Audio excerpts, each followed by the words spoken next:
Yo, ladies and gentlemen, what's going on? How's your day been going? How's your mama? How's your family? My day's been going great. Thank you for asking.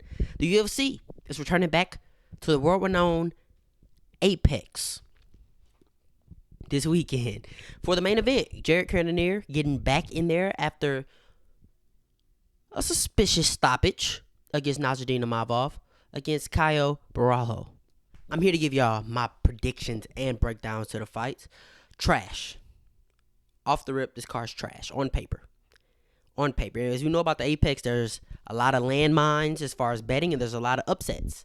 Landmines, upsets, it's the same thing. I mean, underdogs who the sports book, either they have no idea who they are, or the money's coming in on one person to where the sports book is wrong on who's going to win the fight. Or the sports book can be completely right, and we still have an upset. That's what we get at the Apex. Starting off the card, we have Kong Wong versus Victoria Leonardo. Favorable matchup given to Wong by the UFC. Wong, she's a former kickboxer who fights like a decently high-level kickboxer.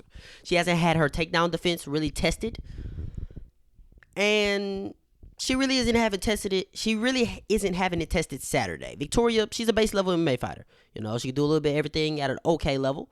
Her game plan should be to force the clinch and grappling exchanges, but I don't think she's good enough to dictate where the fight is or pick positions in the fight. I think Kong Wong by probably KO here. Yeah, I'm going to pick Wong Kong by KO. Moving on, we have Jacqueline, I don't know how to say that shit, versus Josiane Nunez. Trash. I'm picking Jacqueline. I'm picking Jacqueline. Josiane Nunez, she's 5'2" of trash. I mean, garbage. All she has is overhands. She's going to walk forward. She's going to pop forward, put her head down, throw overhands. If you can avoid overhands, you could beat Josiane Nunez pretty easily. Jackie's going to keep it clean. She's going to work a leg kick. She's going to try to pick her apart. She's not that great, but, you know, she should win the striking exchanges and avoid overhands because that's the only thing she has to worry about. So I'm going to pick Jackie by decision. Jackie does get a little shaky against forward pressure, so a plus 3.5 bet here probably won't be bad on whoever the underdog is. I'm assuming it's Josiane Nunez. She's the underdog. Moving on, we have I don't know how to pronounce that. Chase Hooper's bet. No disrespect. The B word. You're not supposed to throw that around. I'm sorry, but I really don't. Borralho. I don't know how to say that first name. Borralho. This is probably another plus 3.5 bet for me. No matter who is the underdog, I think James is the underdog here. Big underdog. Actually, in my notes, it says why the hell is Borralho such a big favorite? Chase Hooper just exposed his striking and then smoked him on the ground, which is true. I remember that fight. James, he's very well-rounded, man. I mean, he has good combinations, and he can secure takedowns and win grappling exchanges to secure rounds, and he has cardio for days. Borralho has overrated striking because he was a kickboxer back in the day. Whoop-de-fucking-do. He wasn't that good, apparently, because he's not that good of a striker in MMA. His chin isn't that great. I don't think he has that dog in him, and he has zero offensive wrestling or grappling. So I'm going to pick James to win the fight, and I'm going to bet plus 3.5.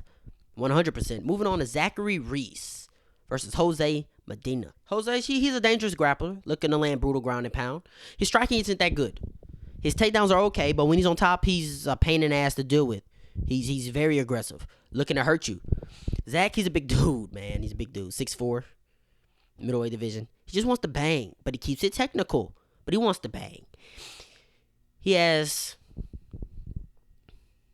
some good jiu-jitsu and takedown defense. When he's on his back, he can get complacent, however, and try to search for submissions instead of trying to get back to his feet. And that's something that can get him in trouble in this fight. That's what got him in trouble against Cody Brundage. He got fucking Batista bombed on his head. But dangerous power, much better striker than Jose. If he's on his back, like I said, it could be a little trouble. I'm picking Zach, though. I'm picking Zach by KO. I'm going to pick Zachary's by KO. He won me over with his last performance. Moving on, we have Danny Silva versus Dennis Bazukja.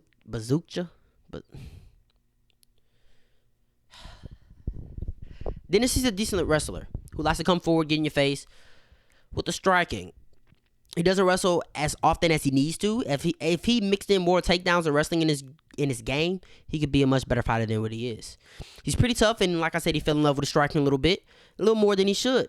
He can make good scrambled eggs, and he can land with power. Moving on, we got one half of the Ultimate Fighter finale. I don't watch the show. Man, who the fuck watching that shit, right? I don't fucking know. Ryan, I do know Ryan's boring as fuck. Stinky ass grappler. Stinky as shit.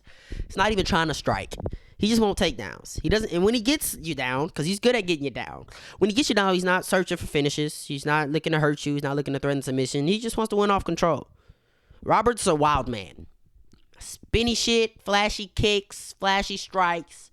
That just makes the takedown easier. He's gonna throw some spinny shit, and that shit's not gonna work, and he's gonna get taken down. Right? Robert is also super hittable, but I don't even know if Ryan's gonna try to strike. The pick is Ryan. I don't think either one of these dudes last in the UFC, but the pick is Ryan. But I'm hoping Robert puts on a show and Robert fucking chins him or some shit. Make it interesting. Right? Fuck. Moving on to Neil Magny versus Michael Morales. Neil Magny, he's the guy that the UFC uses to test him to see if somebody's a fraud or not. You know, he's the midterm exam. You know, Ian Gary passed the exam, flying colors. Mike Malott failed miserably. What will Mike do? Let's see if Mike will pass. But Neil, he's well-rounded. He can do a little bit of everything. You know, a little bit of grappling. He can hold his own in the striking. It's fun, and I don't really mean grappling. It's more like clinch control against the cage. Hold you against the clinch and ride the time out. He's not good, but he's no pushover. He's the guy to test these young guys to see if they're ready. He hold his own in the striking a little bit as long as you don't hamper his legs, because he ain't checking no kicks. So you can compromise him pretty early with the leg kicks and then just make him look. He can either look like a crafty vet or he can look like a guy who doesn't belong in the UFC. Depends on how good his opponent is. I think Michael's good enough to destroy him. Mike, he's a nasty wrestler and striker. Can do everything while having great footwork to complement it. Mike probably finishes him here. I'm going to pick Michael Morales. Probably he can finish him on the feet or on the ground. However Neil feeling that night. Goddamn. Moving on to Edmund Shabazian versus Gerald Mearshot. This is an interesting one. This is probably another plus 3.5 bet for me here. This is a tough one. You know, Edmund, he's a long-range striker with respectable power. Uses a lot of kicks. This leads him to get taken down, though, because he plants his feet when he throws. You know, he seems to plant, and it's easier time takedowns off of that. Gerald Mearshot, he's a grappler with underrated striking, right? Is it great? Absolutely not. Is it that good? Probably not. But you guys act like he's Herbert Burns on the feet, and that's just not true. Fact of the matter is, I think Gerald is tough. He's a tough motherfucker.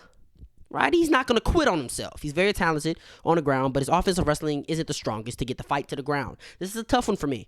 You know, Edmund, if it's on the feet, Edmund's probably going to be winning. If Gerald gets him down, Edmund's probably not going to get back up for the rest of the round, and he's going to be in trouble of submission. So I'm going to pick Gerald Mearshot. Split decision. I think he's going to be able to get Edmund to the ground while not taking too much damage. Land some strikes of his own, throw him for submission there, control him. Probably going to bet plus 3.5 on Gerald Mearshot. The pick is Gerald Mearshot. Split decision. How about that?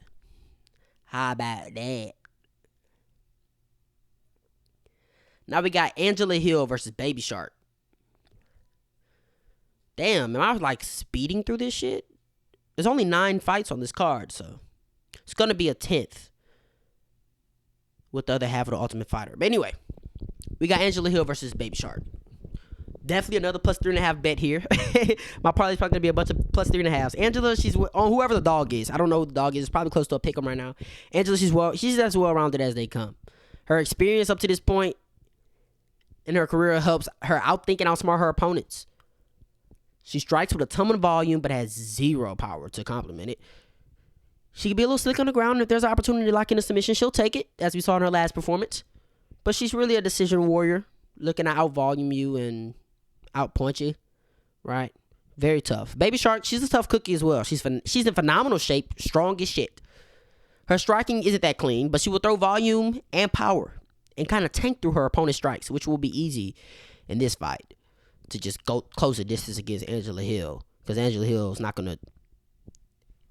Baby Shark's probably not going to respect any of the power that Angela Hill gives her, even if she does land. Right? She uses her size and strength to force a grappling and try to take her opponent down. If she can't secure the takedown, she's more than happy to hold clinch position against the fence, as we saw against Tisha Pennington. I'm going to pick Baby Shark by split decision. Whoever's the underdog, like I said, I'm betting plus 3.5 on them because it's going to be a close one. I like both females' chances. I don't see a finish here. So the over 2.5 betting line is probably going to be gone. It's probably going to be minus 300. So a plus 3.5 here is cool. think Angela can get it done, but I think Tabitha's physicality and athleticism is gonna give it a nod. Now the main event: Jared Cannonier versus Caio Borralho. Borralho. God damn, that's one of the hardest names for me to say for some reason. Caio Borralho. Borralho. All right, whatever. Whatever. We're gonna see if Caio is as good as his record perceives, right? I mean, he's a highly rated prospect, I could say. I'm not sure where he's ranked. I'm sure he's not top 10, but I know he's between 11 and 14. When he beat Paul Craig, he was ranked 14, but Paul Craig was unranked, and Paul Craig sucks. So I don't even know if his ranking was affected by that win. Jared has scary power. He can fight out of both stances. He has really good grappling offensively and defensively, but his durability at the ripe age of 40 can't be questioned. I think we as an MMA community put a little bit too much stock in the Marvin Vettori win. He did look the best he ever did, 100%, but Styles makes fights, and Marvin just isn't that good. He's just not a good style or fighter. Caio, he's dangerous wherever the fight is. Wherever the fight's taking place, he's always dangerous, whether it's striking or on the mat. His striking is very loose while being in and out. Can be a bit wild, but it's controlled. It's controlled chaos, right? Karate stance. And I'm a guy who says karate doesn't work. But it's a little different, right? In and out. He's not the fastest or precise, but he's smart as hell. He puts himself in the best situations to win, and he feels comfortable in every position the fight goes. Shout out to the rapidly rising Fighting Nerds gym, because Fighting Nerds, they looking nice. They fighters been on a tear as of late. Gonna pick Caio Borralho. I don't know if he gets a finish. Actually, I think he finishes Jared. I think the Nazardine Imavov rock, because he was getting rocked. He was getting pieced up in that fight, if we're being honest with ourselves. And I think that's just foreshadowing what the next young contender is going to do to him. And, yeah, I think Jared's time has come. I think he's going to get finished. Probably KO. Or drop him, jump on him, lock in a submission. I don't know how quick I ran through this card. Geez, I wasn't trying to speed run. I wasn't trying to make this a quick picks video, but the card's not a lot of fights on this card, and it sucks. So we're not going to spend too much time on it. If you guys enjoy fights, watching fights, watch parties, debating fights, little reactions here and there, I know you'll enjoy this channel. Like, comment, subscribe, help out that algorithm. It'll mean a lot to me. It will mean a lot to me. Till next time. It's been your boy. You ain't got to go home, but you got to get up out of here.